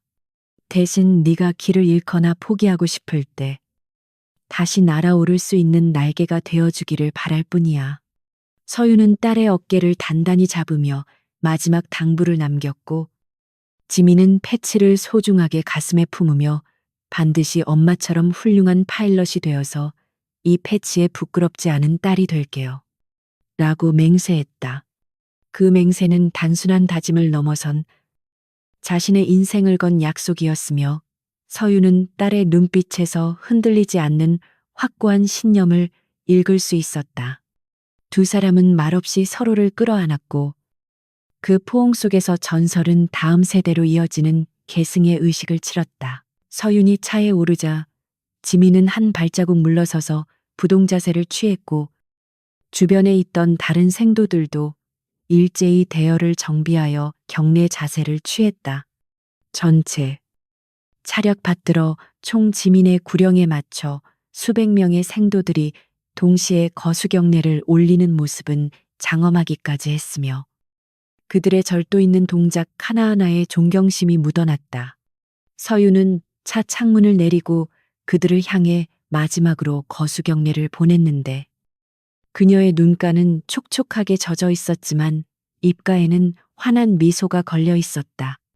엔진 소리와 함께 차가 서서히 움직이기 시작했고 백미러 속에 비친 생도들의 모습이 점차 작아져 갔지만 그들이 보여준 푸른 물결은 서윤의 마음속에 영원히 남을 것이었다. 학교 정문을 빠져나와 고속도로에 진입한 서윤은 창문을 조금 열어 차가운 가을 바람을 맞으며 깊은 숨을 들이마셨다. 지난 2주간의 일들이 파노라마처럼 스쳐 지나갔다. 딸의 멍든 얼굴을 처음 봤을 때의 분노, 강소령과의 대립, 시뮬레이션에서의 승리, 그리고 학교가 변화해가는 과정들. 그녀는 자신이 단순히 딸을 구한 것이 아니라 잊고 살았던 자신의 정체성을 다시 확인하고 군인으로서의 마지막 사명을 완수한 것 같은 충만함을 느꼈다. 라디오에서는 경쾌한 음악이 흘러나오고 있었고 하늘은 구름 한 점 없이 맑고 투명하여 마치 그녀의 앞길을 축복해주는 듯했다. 서윤은 엑셀러레이터를 밟으며 속도를 높였고 그녀의 차는 일상이라는 새로운 목적지를 향해 거침없이 질주했다. 그로부터 2년이라는 시간이 흘렀고 다시 찾아온 청주 공군사관학교의 하늘은 여전히 눈부시게 푸르렀다. 오늘은 제75기 사관생도 졸업 및 임관식이 열리는 날이었고 대연병장에는 수많은 내외빈과 가족들이 참석하여 새로운 보라매들의 탄생을 축하하고 있었다. 단상 위에는 공군 참모총장과 함께 예비역 대령 자격으로 초청받은 한서윤이 자리를 잡고 앉아 있었는데 그녀의 시선은 졸업생도 대표로 단상에 올라오는 한 명의 장교에게 고정되어 있었다. 단정하게 제복을 입고 어깨에 빛나는 소위 계급장을 단 그 장교는 바로 한지민이었고 그녀는 수석 졸업의 영예를 안고 대통령상을 수상하기 위해 당당하게 걸어 나오고 있었다. 지민의 걸음걸이는 2년 전에 위축되어 있던 모습과는 딴판이었고 그녀의 눈빛은 자신감과 사명감으로 가득 차 있어 보는 이들을 압도할 정도였다. 그녀는 참모총장으로부터 상장을 수여받은 후 서윤이 앉아있는 쪽을 향해 절도 있는 동작으로 경례를 올렸다. 서윤은 자리에서 일어나 답례를 보내며 가슴이 터질 듯한 벅찬 감동을 느꼈고 자신의 딸이 이제는 어엿한 대한민국 공군의 장교가 되어 자신의 뒤를 잇게 되었다는 사실에 감격했다. 지민의 가슴에는 훈장과 함께 어머니가 물려준 낡은 발키리 패치가 안주머니 속에 소중하게 간직되어 있었고 그것은 그녀를 지탱해주는 가장 큰 힘이었다. 임관식이 끝나고 이어진 축하 비행에서 지민은 최신형 국산 전투기인 KF-21 보라매의 후방석에 탑승하여 선배 조종사들과 함께 편대 비행을 선보였다. 굉음을 내며 활주로를 박차고 날아오른 전투기는 순식간에 점이 되어 하늘 높이 솟구쳤고, 지민은 캐노피 너머로 펼쳐진 광활한 하늘을 보며 전율을 느꼈다. 여기는 발키리2. 현재 고도 2만 피트. 시정 양호. 비행 준비 완료. 지민의 맑고 또렷한 목소리가 무전을 타고 지상에 있는 서윤에게 전해졌다. 서윤은 무전기를 통해 들려오는 딸의 목소리를 들으며 하늘을 올려다 보았고, 푸른 하늘을 가르는 하얀 비행운을 보며 조용히 중얼거렸다. 날아라. 지민아, 더 높이, 더 멀리, 이제 저 하늘은 너의 것이다. 지민이 탄 전투기는 태양을 향해 힘차게 솟구쳐 올랐고, 그녀의 날개짓은 과거의 아픔을 딛고 일어선 찬란한 비상을 의미했다. 어머니가 닦아놓은 길을 따라, 하지만 자신만의 방식으로 새로운 전설을 써내려갈 준비를 마친 지민의 비행은 이제 막 시작되고 있었다. 그녀의 비행운이 하늘의 긴 궤적을 그리며 사라져 갈 때까지 서윤은 자리를 뜨지 않고 지켜보았고, 그 모습은 마치 영원히 꺼지지 않는 등대처럼 든든해 보였다. 시간이 흘러도 변하지 않는 것이 있다면 그것은 자식을 향한 어머니의 사랑과 하늘을 동경하는 파일럿의 꿈일 것이다. 한서윤과 한지민, 두 모녀가 보여준 용기와 사랑은 공군 사관학교의 전설로 남아 후배들에게 길이길이 회자될 것이다. 그리고 그들이 지켜낸 푸른 하늘은 오늘도 변함없이 우리 머리 위에서 찬란하게 빛나고 있으며, 정의가 살아있는 한 그 빛은 영원히 바래지 않을 것이다. 폭풍우가 지나간 뒤에 하늘이 더욱 맑고 푸르듯 시련을 이겨낸 그들의 삶 또한 앞으로 더욱 눈부시게 빛날 것임을 믿어 의심치 않는다.